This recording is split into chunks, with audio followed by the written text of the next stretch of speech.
What's the deal with me going keto? Hi, if you're new to this channel, I'm Slick Nick, your personal keto bro. I'm not a doctor, a dietitian, a nutritionist, a trainer. No, none of those things. I'm just some guy with a camera in Tennessee who's experimenting on myself. People say, you should really do your research. Bruh, yeah, that's what I'm doing. This is the research for the whole world to be entertained and to gain insight from this guy who is doing keto himself. So what I want to talk about in this video is why. What's my motivation? What's my inspiration? Why am I keto? Here's the deal. As it probably says in the title of the video, fit by age 40, that's my goal. Here we are just a couple months away from me turning 40. And a year ago, I had a goal to go from size 34 pants to size 31 and this is its own video, but for most of my 30s, I was vegan. And when I first went vegan, I dropped down to 31 pants, which was my high school weight, or actually maybe even a little lower than my high school weight. I graduated high school in '99. So I was able to accomplish that over the past year. I joined a gym February of 2020. Granted, it closed down for a month because of COVID, but then I went right back to it. But I was doing the calorie restriction process where basically making sure I got less than 1,950 calories a day, making sure that I'm focusing on getting a minimum of 100 grams of protein every day. So I was doing that, counting my calories, and I went from 178 pounds to today. I mean, my scale usually says between about 155 and 160. So I mean, I've definitely lost over 20 pounds and building muscle in the process for sure. I've never had this much muscle on my body ever. So I've seen progress. But what I found is ultimately it kind of started out with carb backloading, because what I would do is say, okay, ideally I'm supposed to be consuming around 150, 160 grams of protein a day. That's what I was being told. So to do that, I'd have to just start the day with protein, tuna, eggs, etc. But, and it was working. But ultimately, what I found is that keto, it's not that calories don't count, but it's almost a way to hack the system to where you don't, and I haven't counted calories in quite a while since I went full keto, and I definitely haven't gained weight. I've continued to lose a little bit more as I've continued to be full keto. And by full keto, I mean, the 5 things that I talk about: filling up on fat and fiber, fasting. I only eat between 2 and 7 every day, drinking at least 2 of these a day, which would total a gallon, making sure that I'm getting enough sleep, and making sure that I'm doing my walking every day, all those things.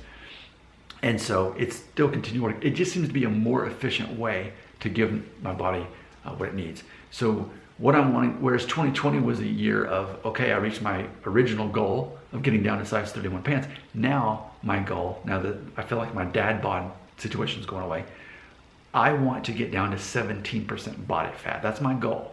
As I am approaching 40, I want to be 17%. And that's the thing. When you have your fitness goals, you got to make it a realistic goal. Do I want or need a 6-pack? No, I don't really care about that. 17% body fat is showing some definition. You can look it up on Google Images and see what 17% body fat looks like. That's my goal. It's just enough to get rid of any kind of spare tire situation of fat on my stomach and show a little bit of definition for what I'm doing in the gym, 6 days a week. So that's my goal. This whole thing, like I said, people love to say, do your research. This is my research. You are a spectator of my research as I experiment on myself. So it's gonna be interesting to see how the year unfolds for 2021. Will I reach my goal of 17%? I think I'm closer to 20% right now, 20% body fat, trying to just drop down to that 17%. I have very realistic, honestly, I think modest goals that I'm wanting to do here. And then from there, it'll be a matter of maintenance. But I will say, I have really enjoyed being keto. It's fun, it's efficient, it's easy. I enjoy it. It works for my mindset.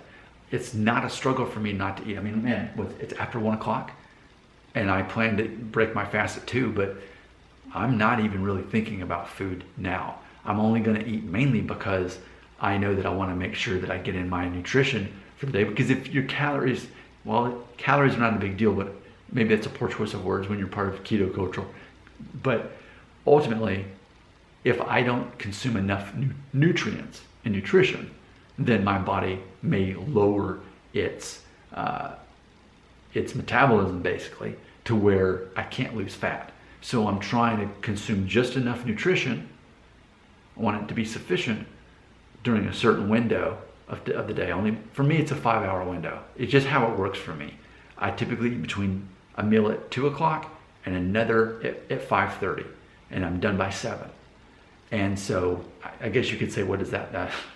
There's all the different windows out of the 24 hours, but mine's my 19-hour window that I'm not eating. And then I'm just eating between that 5-hour window. So it's a 19-5. 19 plus 5 is 24, right? I'm an English major. I'm really bad at math. But yeah, the 19-5 is what I've been doing for quite a while. It was only recently that I realized, oh yeah, I'm keto now.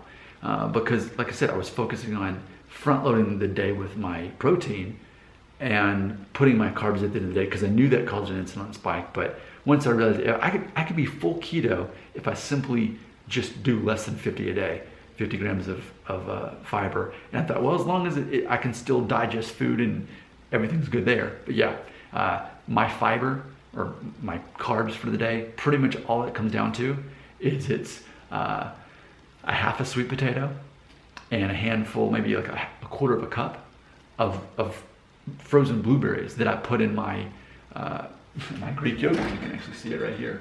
And then I'll do a serving of this. It's 3/4 of a cup. This is my favorite right here. This is 16 grams of fat and 14 grams of protein. So it's still getting a lot of protein. And it's funny because now I'm not doing, I used to do cottage cheese when I was focused on protein. And cottage cheese has a lot of protein, but hardly any fat in it. Well, this still has a lot of protein, which protein still matters, just it's more of an afterthought. It happens to come with the fats that I'm eating. But it's funny because one of the ingredients in this is whey protein concentrate. So right now, what I'm doing is I'm kind of phasing out of taking my protein. So like, for example, for so long I've been doing this, and I really like this protein right here.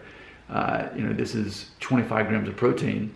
It's 0 carbohydrates and 0 fat though. So now I really want fat. So as I phase out of this, maybe I'll focus more on Greek yogurt and things like that, because a lot of the concept of being keto is that you're getting away from processed foods.